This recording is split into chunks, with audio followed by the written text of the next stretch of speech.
There's another royal photo drama this morning. A second photograph of royal family members has been flagged by global picture agency Getty, saying it was digitally enhanced at source. It was July 8th, 2025, and St. George's Hall at Windsor Castle was lit like something out of a fairy tale. Chandeliers threw gold light across silver-gilt centerpieces stacked with roses, lavender and hydrangea cut fresh from the gardens at Buckingham Palace and Windsor Great Park. Cameras from every major outlet in the world were positioned along the entrance, because tonight wasn't just another royal event. Tonight was a state visit, the first hosted at Windsor Castle, rather than Buckingham Palace, in more than a decade, since Ireland's president visited back in 2014. French President Emmanuel Macron and his wife Brigitte were the guests of honor, and the guest list read like a who's who of British culture: Mick Jagger, Elton John, Kristen Scott Thomas. But none of that was really what people were waiting to see. They were waiting for Catherine. Because for the first time in nearly 2 years, the Princess of Wales was about to wear a tiara again, and not just any tiara. She was about to step through those doors wearing the lover's knot, the same diamond and pearl piece that once framed Princess Diana's face in 1,000 photographs, the same piece Queen Elizabeth II kept close for decades before passing it down. When Catherine appeared, she was dressed in a deep red caped gown by Sarah Burton for Givenchy, the same designer, notably, who created her wedding dress back in 2011, and the tiara sat perfectly at her temples, pearls swaying gently as she walked. It was, by any measure, a full-circle moment, and it landed with the weight of everything she'd been through to get there. To understand why this single entrance became one of the most talked-about royal moments of the year, you have to go back to where it all started, not with the tiara, but with the diagnosis. Rewind to November 2023. That was the last time Catherine had attended a state banquet before that July night, a dinner honoring the president of South Korea, where she'd worn the Strathmore Rose tiara, a piece that hadn't been seen in public since the 1930s. A month later, in December 2023, she wore the lover's knot tiara at the annual diplomatic reception at Buckingham Palace. Nobody in that room knew it, but that would be her last tiara appearance for a very long time. Not long after, Catherine underwent abdominal surgery. What followed was a diagnosis that would upend not just her calendar, but her entire public life: cancer. She began a course of preventative chemotherapy in late February 2024, and in a personal video message to the public, she described what those months were like for her family. She talked about how life can change in an instant, about having to navigate what she called stormy waters, and about how a cancer journey is complicated and unpredictable, especially for the people closest to the person going through it. She stepped back from nearly all public duties to focus entirely on her health. Her first appearance back in public came at Trooping the Color in June 2024, a brief and closely watched moment that reassured the world she was still here, still fighting. But state banquets, tiaras, formal royal glamour, that was a different bar entirely. Those didn't come back right away. In September 2024, she announced she had completed chemotherapy. By January 2025, she confirmed she was in remission and ready to take on a fuller schedule of royal duties again. Even then, she was honest about how hard the road back actually was.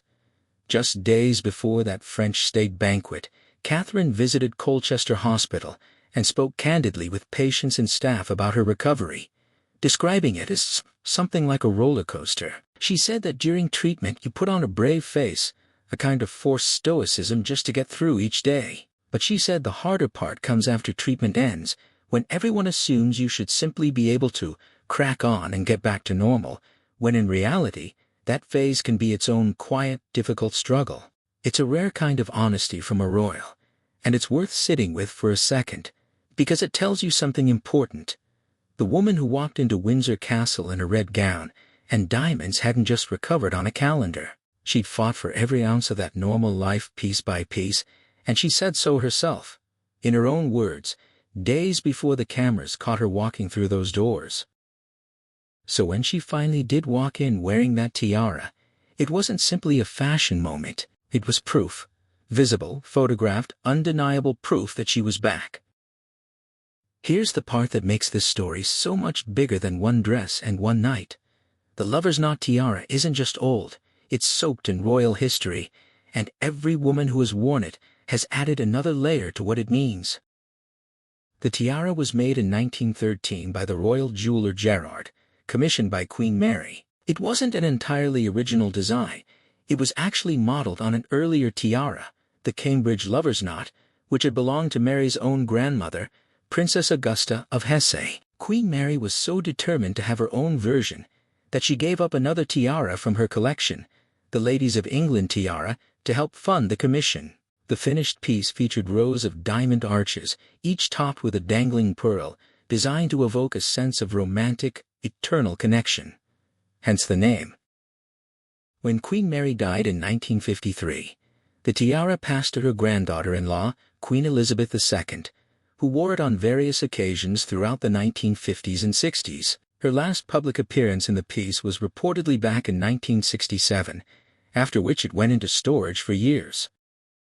Then in 1981, Queen Elizabeth loaned the tiara to a young Diana Spencer as a wedding gift when she married Prince Charles. Diana would go on to wear it more than almost any other piece in her collection, and it became one of the defining images of her time as Princess of Wales, even though she reportedly found it uncomfortable to wear, at one point saying it gave her headaches. When Diana and Charles divorced in 1996, she returned the tiara to the royal collection, since loaned pieces of that significance stay with the family rather than the individual. After Diana's death in 1997, the tiara disappeared from public view for nearly 2 decades. It resurfaced in 2015, when Queen Elizabeth loaned it once again, this time to Catherine, who had married Diana's eldest son William in 2011. From the very first moment Catherine wore it, the connection to Diana was impossible to miss. It's the same reason the tiara carries such emotional weight every single time Catherine puts it on. It links her directly to Queen Mary, to Queen Elizabeth II, and most powerfully, to the woman who defined the modern image of the Princess of Wales before her. That's the real reason a 5-minute entrance at a steak dinner could dominate headlines around the world. It's not simply a piece of jewelry. It's 100+ years of royal women passing something down, generation to generation, and Catherine stepping into that lineage in the most literal way possible. Now, let's talk about what the cameras genuinely captured that night, because this is where a lot of retellings start to drift into speculation that simply isn't supported by anything on record. Queen Camilla was seated at the top table for the banquet, dressed in an ivory silk and crepe gown embroidered by British designer Fiona Clare. She wore the Belgian sapphire tiara, a piece with its own interesting backstory. Originally created from a sapphire necklace that had belonged to a 19th-century Belgian princess before Queen Elizabeth II acquired it in the 1960s and had it converted into a tiara. Camilla paired it with a matching sapphire and diamond necklace and bracelet, plus the red sash of the French Legion of Honor and the royal family order given to her by King Charles. She had worn this same Belgian sapphire set before, including at a state banquet honoring South Africa back in 2022. Photographs and video from the entrance show both women arriving to take their places for the evening, cameras flashing, guests standing for the national anthems. What the footage does not show, because no footage could show, this is what either woman was privately thinking in that moment. Royal commentary segments love to read a raised eyebrow or a half-second glance as some kind of hidden signal, but the honest answer is that nobody outside that room knows what passed between them, if anything did at all. Camilla has been part of this family for 2 decades now. She has attended dozens of state banquets. There's no verified account, statement, or reporting suggesting any tension, rivalry, or reaction from her that night beyond simply attending the event as the Queen Consort alongside the King. Anything beyond that is speculation dressed up as insight, and it's worth being honest about that distinction rather than pretending cameras caught an emotion they didn't. What actually happened, and what's actually documented, is simpler, and in some ways more interesting. 2 women, from very different chapters of this family's story, stood in the same room wearing jewelry that told 2 very different histories. Camilla's sapphires trace back to Queen Elizabeth's era and her own 2 decades of gradually earned public standing. Catherine's tiara traces back through Diana, through Queen Mary, through a lineage of princesses of Wales stretching back over a century. Both of those stories are true, and interesting entirely on their own, without needing an invented confrontation to make them compelling. What made 2025 especially remarkable wasn't just that one banquet, it was how many of them there were, and how consistently Catherine showed up for each one. After the French state visit in July, the very next major state visit came in September, when President Donald Trump and First Lady Melania Trump arrived at Windsor Castle for Trump's second state visit to the UK, making him the first elected political leader in modern times to be hosted for two separate state visits by a British monarch. For that banquet on September 17th, Catherine again wore the lover's knot tiara, this time paired with a couture gown by British designer Philippa Lepley. She accessorized with diamond frame earrings that had belonged to Queen Elizabeth II, and during the dinner itself, she was seated near the president as part of the formal arrangement, a notably different position than the one she'd been in less than 2 years earlier, when she was privately undergoing cancer treatment and largely out of public view. Then came December 3rd, 2025, when King Charles hosted German President Frank-Walter Steinmeier for the first state visit by a German head of state to Britain in 27 years. For this banquet, Catherine stepped away from her now familiar lover's knot and instead debuted an entirely different piece, Queen Victoria's Oriental Circlet tiara, widely described as the largest tiara she had worn to date. It's a striking piece in its own right, recognized as one of the most significant tiaras from the Victorian era, originally set with opals, one of Prince Albert's favorite gemstones, before Queen Alexandra, who considered opals unlucky, had them swapped out for rubies. The design incorporates lotus flowers and Mughal arch motifs, a nod to the piece's Indian-inspired origins. Royal commentators noted that the tiara is typically reserved for queens rather than princesses, making its appearance on Catherine especially notable, a signal, some suggested, of continuity and a new chapter, rather than a repeat of the past. 3 state banquets, 3 tiara moments, 3 entirely different pieces of jewelry, each with its own history, each chosen deliberately. For context, 3 state visits in a single calendar year hadn't happened since 1988, during Queen Elizabeth II's reign. That Catherine attended all 3, fully dressed, fully present, fully engaged, after everything she'd gone through less than 18 months earlier, says something on its own, without needing extra dramatization. It's simply a remarkable run of public appearances for someone who'd spent much of the previous year focused entirely on recovering her health.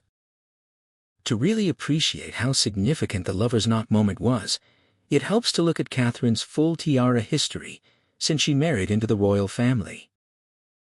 Her very first tiara moment came on her wedding day in April 2011, when she wore the Cartier Halo tiara, a delicate scroll pattern piece that had actually been purchased by King George VI for his wife, the future Queen Mother, back in 1936, and later given to then Princess Elizabeth as an 18th birthday present. It's the tiara most people picture when they think of Catherine's introduction to royal life, since it was the very first image the public ever saw of her as a royal bride.